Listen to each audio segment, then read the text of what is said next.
we need to keep on exploring and putting our Father's words and his prophets' words to the test. This is Founded Earth Brothers, and he will try to prove that Earth is flat using the weather in Antarctica and the Bible. Let's start.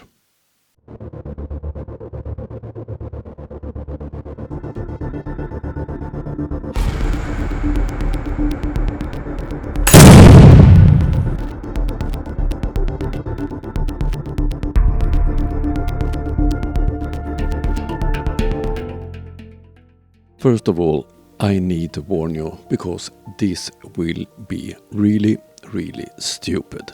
So let's start this complete dumpster fire.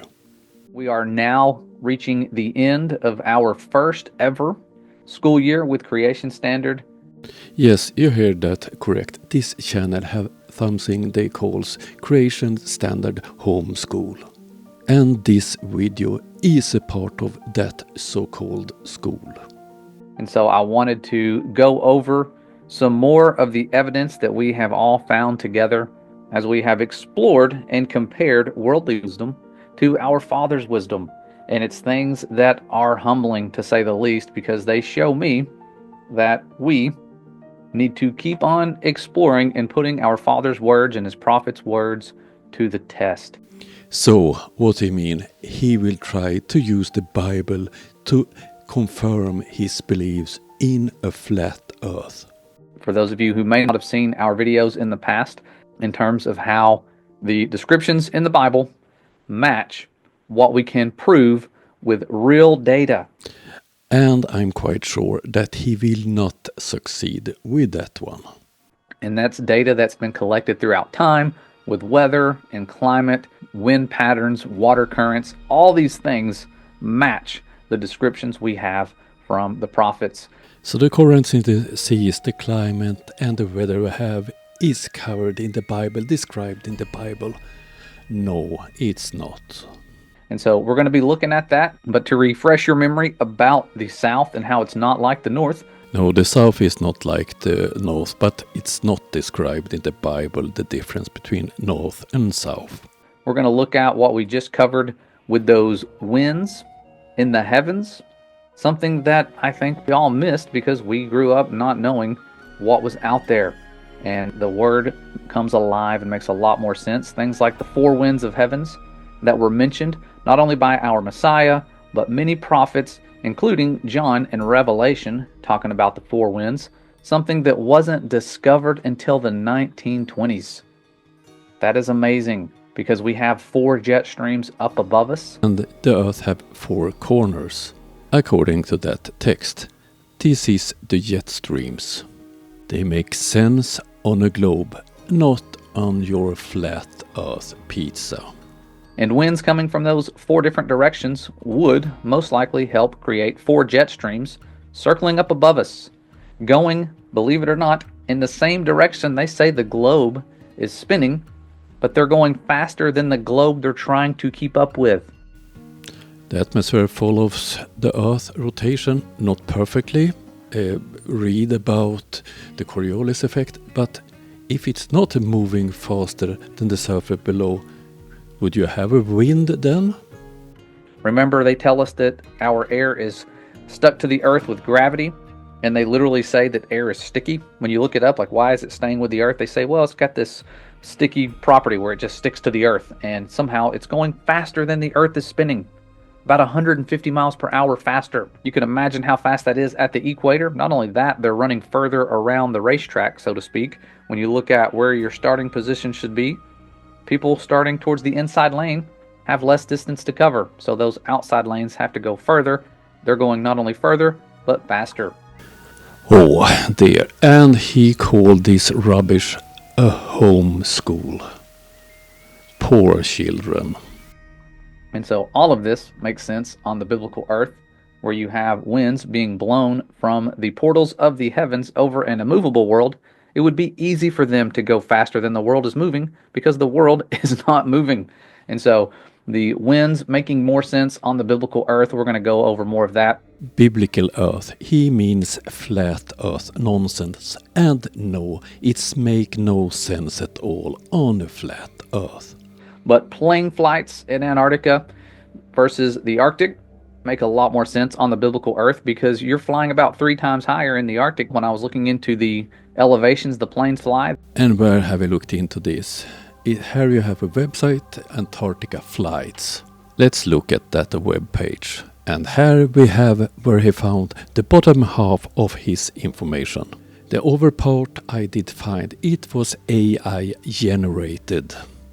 The Antarctica Flights offers flights over Antarctica to see it, therefore they fly at low altitudes. This flight was on the way from Chile to Australia when I made this video, and please observe 35,000 feet heading south, quite close to Antarctica. And this one was on its way from Tokyo to Germany, and it was over the northern parts of Greenland at the height of 39,000 feet.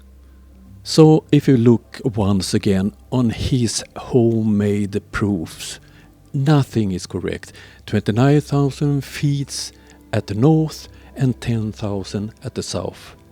It was 35 and 39 when I looked just when I made this video. They talked about air pressures being different in the Antarctic compared to up north. And I thought, air pressure increases as you have more air above you. Obviously, when you're climbing mountains, air pressure is going to decrease greatly. But our Father designed air to have a certain density to stack up to the highest places in the world. So when you go to the top of Antarctica, which is our current alleged highest place in the world, I believe there's higher mountains as you go further out. It's the highest continent. The average elevation is 2,500 meters or 8,200 feet. It don't have the highest mountains in the world. Oh dear. But you have less air pressure, less air above you. With a firmament, you have less air above you as you go south, more air as you go north. And when you look at air pressure maps of the world, of course, the lowest air pressures are in the south. The highest are in the north. Makes more sense on the biblical earth, because colder air should actually have higher air pressure. The coldest air is in the south, and it has the lowest air pressure. And if we look at the illustration he presented, nothing of it confirms what he tries to sell to his audience. This is so damn stupid. He don't understand anything about air pressure. And so those were some of the things we looked at in the past. Now we're going to look at those older maps that we've talked about many times in the past. We've had someone volunteer to translate them and went through and looked at some of the descriptions of the center of the known world, or the magnetic center, I guess you would say, not the actual center of the earth mentioned in prophecy, because earth is just dry land. They were talking about the center of the dry land that they were on. And when you look at the promised land, it's near the center of this massive dry land area. And who knows how it looked back then. But we do have some really accurate maps from the 1500s. So this is an accurate map according to this self-proclaimed teacher. Poor students. Not long after, Christopher Columbus allegedly discovered America, we have people showing us full to-scale maps of the world, which would require a lot of exploration, or possibly them flying up above using some sort of, blimp type of device, airships, hot air balloons, whatever they would have had back then. I don't think they were just going around in boats, figuring this stuff out. I believe technology was far greater back then, especially for them to get this accurate of a map. So it's to scale and it's accurate. No, it's not. I could not imagine someone going around in a boat and constructing this map within their lifetime. And so they have these really cool maps that match up with the air age maps of the world. You can see there how close they are in scale to maps from the 1900s.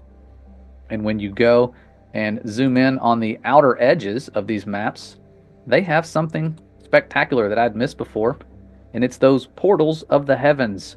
They have a zoomed out version of the world. They have a world map right here with the land masses in the middle, not drawn with any great detail. That was something that they did when they were showing the bigger picture. And so you have land masses right here, and out beyond where we can travel, they have these portals in the heavens blowing in from 4 different directions, just like Enoch describes. Oh, this starts to get too stupid even for me. Oh, I will stop the video here. It goes on with even more nonsense. But perhaps I will come back to this fool in a later video. I have hoped you liked this video. I will be back soon. Have a nice day. See you soon. Bye.